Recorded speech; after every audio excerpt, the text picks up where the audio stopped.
have been associated with the directorate called Futuristic Technology Management, which is looking after TRL 1 to 3, and TDF looks after top 3 and beyond till TRL 9. So that means that is the life cycle of a development of any technology. So I have been associated with this in last 2 to 3 years, and I understand the imperatives of developing a technologies and the nuances and the difficulties and the cycle and the requirements of our defense forces. So how we develop our technology, what are the imperatives, that is what we are going to cover in our TDF. But as before I start, thank you Sanjos for inviting us, and in fact we always say that it is the industry, MSMEs, startups, defense armed forces requirements, but we think we forget about the think tanks. Think tanks are integral part of this process, and because we take their expert opinion in development of technology, they are part of integrated expert panels which are there with TDF, and with St. John's we have a MOU signed I believe last year, which was signed, and we keep working together and understanding and sharing the know-how which is available with us. Australian Strategic Policy Institute has brought out a booklet which is called Technology Tracker. In that, it brings out that out of 74 critical technologies which is identified by them, China leads in 66 and remaining 8 is led by USA. Some time ago it was reversed. But what is very heartening to know is that India is featuring in top 50 technologies, in top 5 countries in the top 50 critical technologies. And it has superseded USA in 8 technologies. That was very, in fact India featured as a country movers and shakers of that particular strategic policy issue in that technology tracker booklet which has come out. So that is why our responsibility of giving our armed forces the niche equipment, futuristic equipment, high-end technology is very important. And there, what I'm finding in my last 4 years association with DRDO, that we are moving very aggressively in creating the effort from lab, as has been brought out by my predecessor. I also want to thank General Ahmed, who has brought out the imperatives of how to fill the documentation, because we see that there is a lot of gaps in that, and for one mistake in documentation, a very competent technology development partner uses of that technology. With this at the background, so what is Technology Development Fund? This is a cornerstone in the enabling nations technology self-reliance. Features fosters innovation through collaborations, and focus remains on high-end technology, tapping the competence of private defense industry ecosystem, particularly startup and MSMEs. And we know that MSMEs are contributing to 35% of Indian GDP. And the ultimate aim is to innovate for tangible world-class solutions for our armed forces. In 2014, for the first time in the parliament, TDF was discussed, and in September 2015, Committee of Secretaries empowered DRDO to set up TDF scheme. And the first 7 projects came in 2016 and 18. Thereafter, we continued in November 23. 70 projects were sanctioned with a budget of 288 crore, and today as we stand, we have sanctioned 85 projects worth 388 crore rupees. The growth rate is like this. In 2018 it was 5 projects, today we are 85 projects with 388 crore rupees, about 17 projects getting sanctioned every year. As has been brought up by the predecessor, that the funding which we do till 10 crore and 50 crore, that means up to 10 crore, we do 90% of the funding, and rest is on cost sharing basis. That means industry or the MSME startup which is developing that technology will have to feel remaining 10% of it. And if the cost of project is between 10 crore to 50 crore, then we are funding 70% of that cost. Rest 30% of the cost will be shared by that industry or MSME. The industry must be owned by Indian citizen and should have minimum of 51% ownership in the setup, and it allows collaboration with academia and research institution for obvious reason, but it is capped at the 40% cost of the project. And the maximum development period of any technology is 4 years. So what we do, we promote self-reliance through indigenous development, encourage participation of MSMEs, startup and academia, And of course, it is aligned with Atmanirbhar Bharat initiative and requirements of the armed forces, and we nurture domestic technological capabilities. The scope of TDF project has been as shown on the slide. So what is TDF? The Technology Development Fund scheme is an initiative by DRDO to promote indigenous design, development, innovation of critical technology and systems for the armed forces. It encourages participation from MSMEs, startup industries, academic institutions, and individual innovators. The funding support is as I have just brought out, and the focus area remains on emerging and critical technologies, aiming at import substitution and dual-use technologies. If we look at how it is happening globally, in the US we have got something called SBIR and STTR, and it is Small Business Innovation Research, where they do phase-wise development of a technology, phase 1, phase 2, and when any technology graduates from phase 2 to phase 3, for phase 3 there is no fund allocated from MOD, the DOD there. It is funded through various different government agencies who are going to procure those technologies. But in our case, it is funded by MOD. Mafat Israel, whichever technology it is going to develop, first of all it integrates the deep tech into it, and thereafter it looks at, first primary focus is commercialization. And in the same league we became in 2016. So where we stand today, we have successful 85 projects. We have sanctioned 85 projects, worth 388 crores. And if you look at number of skills which we have developed, or a job which we have developed, it is about 30 to 40 per project, which works out to about 3,400. And behind each project, we have got 10 to 15 specialists associated with this, with each project, which includes our DRDO scientists, experts, financial advisors, and trial teams.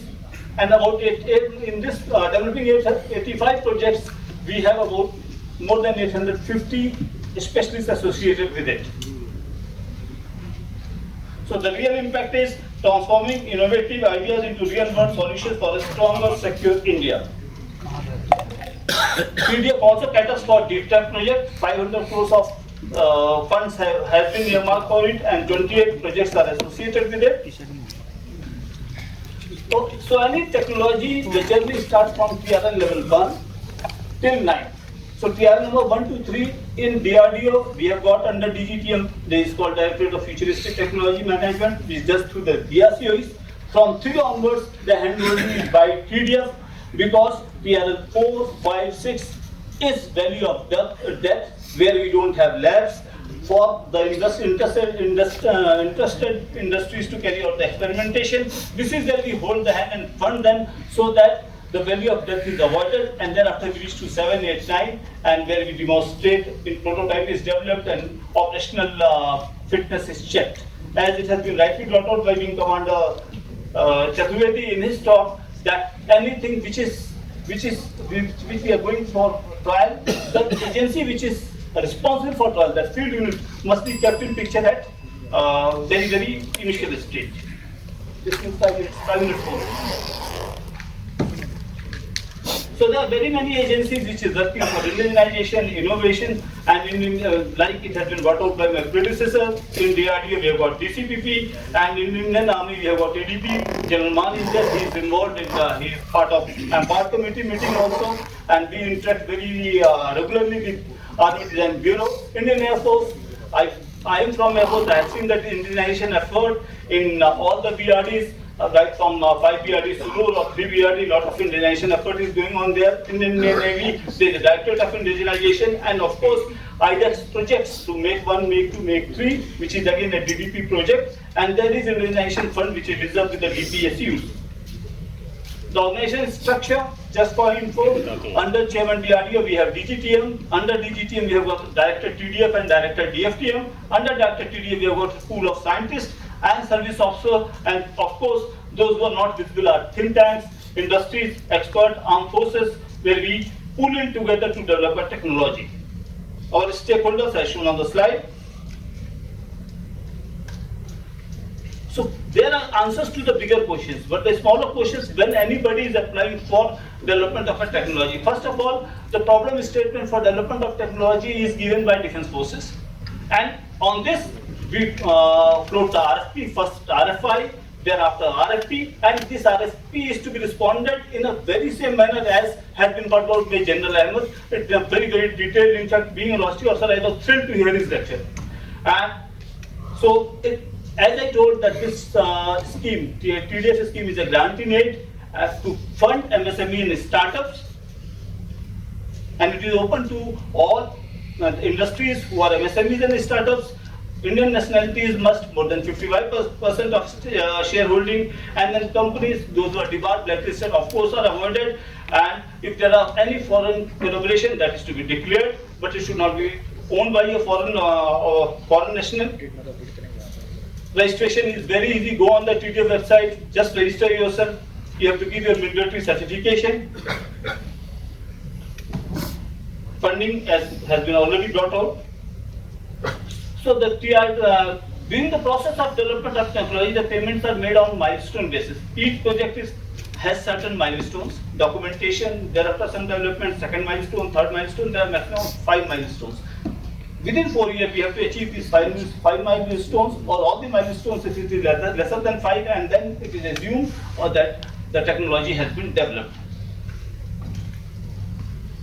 The RFPs are known as DPRs, and in each RFP we have something called PDD, Project Definition Document, which is prepared by experts at our end, and it is to be read line by line before responding to it. If you don't respond the way it is required, then that bid is lost out. Each bid is evaluated techno-commercially. We prefer quality cum cost basis, and anybody who is scoring 60% in the parameters, given parameters in the technical bid is qualified for commercial evaluation. So the process flow is like this. Step 1 is creation of project requirements by user with tentative cost. This is the problem statement. Once we receive this, we go for RFI. In the RFI, the problem statement is given. We get the responses. Then we carry out a feasibility check. That is a very meticulous work, which is a lot of brainstorming goes into it. And after this, it is converted into PDD, Project Definition Document, and that is integral part of RFP. And from RFP, it is floated on DevProc portal, and we get the responses. It undergoes technical commercial evaluation. We do the benchmarking, and thereafter, the identified firm which is selected as the most qualified one, we carry out CNC, finalization of milestone payments with the development agency, and then finally the financial section is given and government sanction letter is issued. We have something unique Dare to Dream contest, in which we encourage the young innovators, researchers, startups who have got a technical, who are into the research field. They imagine, yes, we can do something with a drone, something underwater, some technology we can just bring out, and if they are doing a concrete research on it, they are most welcome to participate in this, because we want to foster innovation and further taking to technology development. And we have done 5 series of it, and there has been lot of participation in it, and we have given cash awards to the tune of 6.5 crore rupees for this all 5. In fact, 98 individual recipients were there, and about 47 plus 7, 54 startup and MSMEs have done. This is a big mega event, and they are given certificates, and their technologies, as it is shown on the right side of the slide, is further taken for development through TDF project. Some glimpses. We have got SOP of TDF project, that is 2018, it was issued, further amended in 2024. Some of the successes, which is as shown on the slide, but I would like to mention specifically about 2. One is that we have developed green propulsion system through TDF project, that is friendly hydrogen peroxide based monopropellant thruster for microsatellites, and it has been launched to space for the checking through PSLV C-58. and it is developed indigenously by Bellatrix Aerospace Private Limited. One more case I will give. This is our Prussian blue insoluble capsule, which are critical medical countermeasures used for internal decontamination of radioactive cesium and helium. It has got WHO listed. It is got WHO listed, developed by Scott Edel and Scanter, and it is open for commercialization also. So likewise, we have developed 26 technologies, and out of 16 successful projects, there are more than 26 technologies which have been given to the nation. So these are the success stories. But this is our user-friendly web portal. It has got, we have captured the databases of over 2,700 industries, and we are doing much more on that. 24/7 you can do registration. It is very interactive, and it is CERT certified. We have got social media link. We have, whenever you float an RFP or RFI, we definitely advertise through our social media handle on Twitter and LinkedIn, and some of the industry partners. So with this, let's realize the dream of a self-reliant defense ecosystem under Make in India initiative. With this, I have finished. I think I managed.